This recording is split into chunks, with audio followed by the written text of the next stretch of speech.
asosiy maqsadimiz yangi O'zbekistonda yangi nafas bilan yangi qadam tashlaymiz.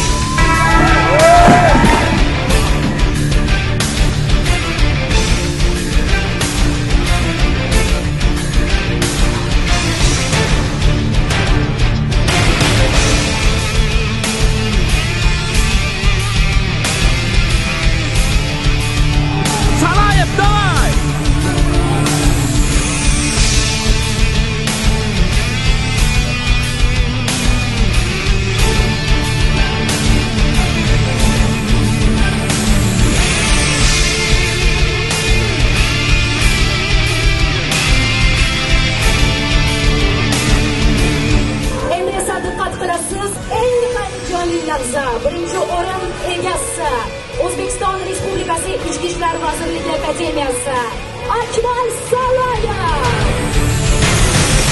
Qizlar o'rtasida 3-o'rin egasi O'zbekiston Respublikasi Ichki ishlar vazirligi akademiyasidan Zilola Toshpo'latova.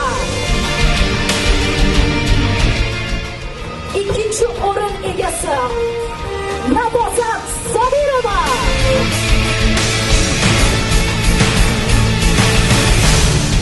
Ikkinchi o'rinni egalladim.